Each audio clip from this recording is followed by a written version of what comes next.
करोड़ों रुपए का बजट है प्राइम मिनिस्टर हाउस का, सीएम सेक्रेटेरिएट्स का, सेनेटर्स का और मिनिस्टर्स का। अगर फैसल भाई की बात पे अमल कर लिया जाए, आप सबसे अगर हम फारिग हो जाए तो पाकिस्तान की इकॉनमी में पैसा कंट्रीब्यूट हो सकता है सर। कई स्कूल वगैरह चल सकते हैं, एजुकेशन हेल्थ प्रोग्रेस हो सकती है। जी बिल्कुल, ये कहते हैं इससे ज़्यादा आसान भी एक हल है जो मैं दे सकता हूँ कि फेडरल गवर्नमेंट जो है वो 45 अरब रुपए मीडिया के एडवर्टाइजमेंट में देती है, जिससे आपकी सैलरीज जाती हैं, बिलखुसूस एंकरों की 1-1 करोड़ रुपए 50-50 लाख रुपए ले रहे हैं।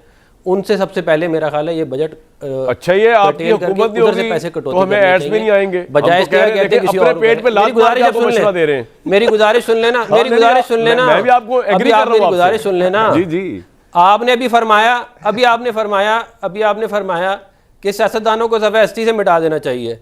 मैं ये तो फैसल भाई कह रहे हैं, मैं नहीं कह रहा भाई, मुल्क के अवाम के लिए वो सामने आ गई। मैं नहीं कह रहा। आपने 24 करोड़ लोगों के लिए जो आपकी नफरत है ना, वो अवाम के सामने आ गई है। फैसल साहब वो कह रहे हैं, मुझे को कह रहे हैं भाई कि वो इजी टारगेट बना लिया आपने मुझे। नहीं, आपने बोली ये वाली बात, मैंने आप भूल गए। आपने ये मैंने तो इनकी बात सुन के ये हिसाब लगाया कि इनको उड़ा देना चाहिए मेरे ख्याल से। फिर अगर ये इनकी बातें सही है, मेरी गुजारिश सुन लेना। जी जी जी, मेरी गुजारिश, एक तरफ आप कहते हैं कि हमारे खाते में कुछ है ही नहीं और दूसरी तरफ कहते हैं कि जिम्मेदार भी ये भी मैंने कहा है। मतलब ये क्या मुनाफकत है ये।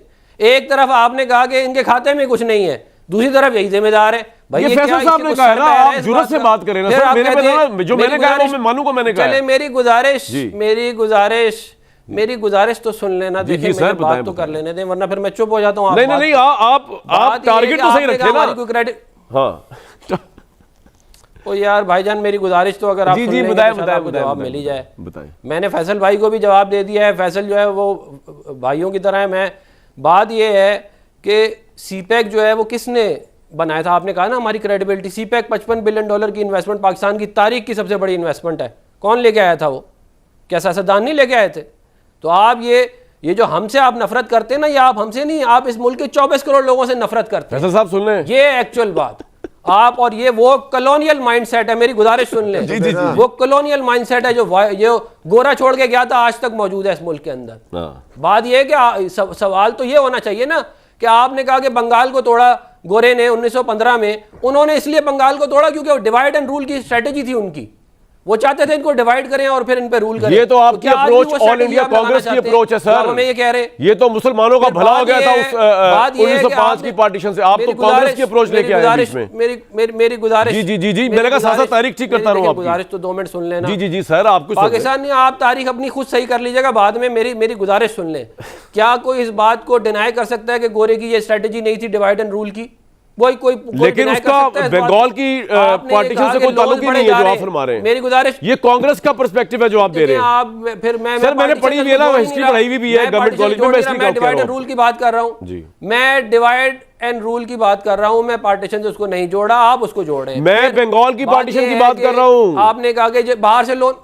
ओ भाई, चले आप बात कर ले। नहीं मैं आपसे समझने की कोशिश कर रहा हूं सर। असल में फासले पे ना दोनों। नहीं आप कर ले बात। आप अच्छा कर ले आप आपस में बात कर ले। मैं भाई मुझे तो बात करने दे। कोई हाल है, कहते हैं आप बात ही नहीं करने दे। अफरान भाई बात करें। आप सब कुछ आपने कह दिया, मुनाफिक भी कह दिया, एड्स भी रोक दिए, बात और क्या रह गया पीछे? बात ये है जी भाई, बात ये है कि मैं सिर्फ ये कह रहा हूं कि हमें आप जरूर इल्ज़ाम दें। हमें बेशक आप बेहतरी भी होनी चाहिए, लेकिन आप ये जो स्वीपिंग स्टेटमेंट दे रहे हैं ना, ये कहते हैं कि सारे ख़त्म कर देने चाहिए। और ये माइंडसेट है ना, ये गोरे का, ये जो कॉलोनियल माइंडसेट है उसकी क्या कहते हैं, बकिया जाते हैं। मैं ये कह रहा हूँ जी। आप मैं मदर साहब को जाता लगे। फैसल साहब आप क्विकली बता दें। मैंने मदर साहब से कोई कॉलम पे बात करनी, बड़ा इंटरेस्टिंग कॉलम है। क्या कहना चाह रहे हैं? बड़ा आमराना ज़हन है आपका कॉलोनियल है। आप जी आपका देखिए, अफवाद मेरा भाई है और उसके ऊपर कोई अटैक नहीं है उसकी पार्टी में। हम तो जनरलाइज बात करें, कोई अपने ऊपर ना ले। नंबर 1। नंबर 2 है कि आपके पास 2 मिसालें हैं। शेख मोहम्मद दुबई के जो है उनके वहाँ बारिश हुई, वहाँ बादशाह थे असल में, वहाँ जमहूरियत बादशाह थे आए, वहाँ बारिश हुई, उन्होंने गाड़ी घर सारे नुकसान जेब से भरे और इकदाम ऐसे किए कि अगले 100 साल तक दुबई में कोई प्रॉब्लम नहीं होगी। ठीक है, तो जो दिखा रहे हैं फिर उस हिसाब से उसका मुल्क भी उठ रहा है। फिर आपके मोहम्मद बिन सलमान है, उन्होंने अच्छा बुरा अपना पराया पसंद नापसंद छोड़कर सबको होटल में बंद किया, पैसा रिकवर किया, मुल्क को टेक ऑफ की तरफ ले गए। आप अफवाद साहब के सेनेट की सीट के ना पीछे पड़े कामरान भाई ना मेरी, हमारी तनख्वाहों से फ़र्क पड़ता है, ले ले, हमें सड़क पे बिठा दे, हमें कोई फ़र्क नहीं पड़ता। लेकिन जिस महलात में हम खुद जाते हैं आवान में, वो बादशाहों का ही है। और वहाँ एयर कंडीशन ऐसा चलता है कि वहाँ जैकेट में भी सर्दी लगती है, या गरीब सड़क में मर रहा है, हमें उसकी कोई फिक्र नहीं है। और आप बजाय हमारी तनख्वाहों से पहले उन गैंडे सांडों को पकड़े जिन्होंने इस मुल्क का अरबों खरबों रुपए लूटा है, उनसे रिकवर करे, और फिर बाद में हम पे भी अगर आपने हमें सड़क पे बिठाना है तो हमें कोई प्रॉब्लम नहीं। ठीक, इस जगह पे अफवाद भाई की बात को मैं डोज करूंगा कि आप हमारे, और दूसरा अफवाद भाई, अगर कामरान शाहिद की आप तनख्वाह बंद करेंगे इसको नहीं फर्क पड़ेगा, इसका तो मुझे पता है, ये पीछे से तगड़ा है। अच्छा जी, अल्हम्दुलिल्लाह आप आगे चलते हैं। मैं भी जेनेरिक की बात, मामला जो है ना कहीं किसी और तरफ चला गया। लेकिन दूसरा मैं बता दूं कि ये जो आप एडवर्टीजमेंट दे रहे हैं ना, असल में ये एडवर्टीजमेंट भी इस्टेब्लिशमेंट के खाते में। पूछे कैसे? अगर फौज ये जंग ना जीतती, ये जिस एडवर्टीजमेंट का आप हमें बता रहे हैं, जो कि टोटल मीडिया की एडवर्टीजमेंट का 20% होती है बमुश्किल, आपकी सरकारी एडवर्टीजमेंट जो होती है, 80% प्राइवेट मीडिया अपना प्राइवेट गेन करता है व्यूअरशिप और मार्केट की बेस पे। वो 20% भी भाई इसलिए है कि दिखाने के लिए आपके पास फौज का एक कारनामा है कि 10 मई को हिंदुस्तान को आपने हरा दिया, तो मार का हक आया, तो ऑब्वियसली उसको सेलिब्रेट किया गया। हर साल होती है। और इस हुकूमत की कोई जुर्रत है कि मार का हक को सेलिब्रेट ना करे? ये हर साल जुर्रत है तो बताएं।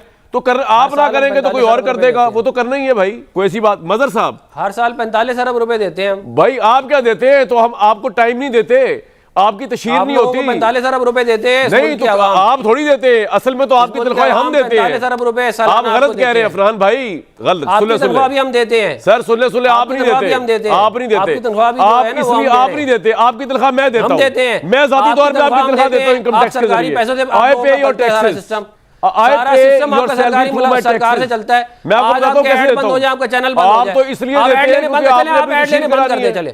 मैं तो आपको वैसे ही दे रहा हूँ, आपका चलता है, छुट्टू खाते में दे रहा हूँ, बिला वजह दे रहा हूँ, काम को कख नहीं करना आपने, ना सेनेट ने ना कौमी असेंबली ने।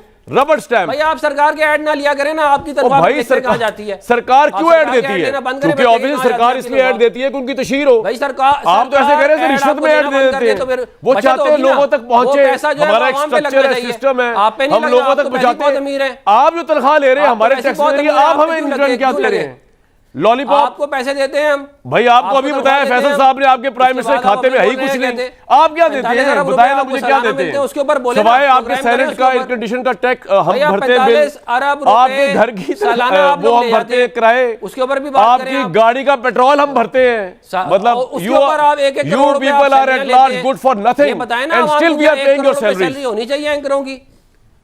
हाँ जी, आपकी भी सैलरी हम पे कर रहे हैं। आगे चलो, अगर आपकी तो सैलरी सर अभी दोबारा आ जाता हूँ, रुक जाए मजहर साहब, आपकी आपका तजिया चाहिए सारी सिचुएशन के ऊपर। 45 अरब रुपए देते हैं हम सालाना। अब यार आप अपनी जेब से देते हैं, आप अपनी जेब से देते हैं। ये सरकार की जो आप बात करें वो भी हमारे टैक्स का पैसा है। एक मिनट, ये जो आप कह रहे हैं जी हम इतने अरब रुपया देते हैं, उनको लाएं यार, सामने लाएं, ये आपकी जेब से आता है ये पैसा, और ये हम टैक्स पे कर रहे हैं भाई। हमारा टैक्स है जो बाकी चल रहा है जीएसटी के जरिए, इनकम टैक्स के जरिए, आपके पल्ले तो है कुछ नहीं, आप तो निरी लायबिलिटी है, just a liability, any government और एनी सेनेटर। लायबिलिटी है।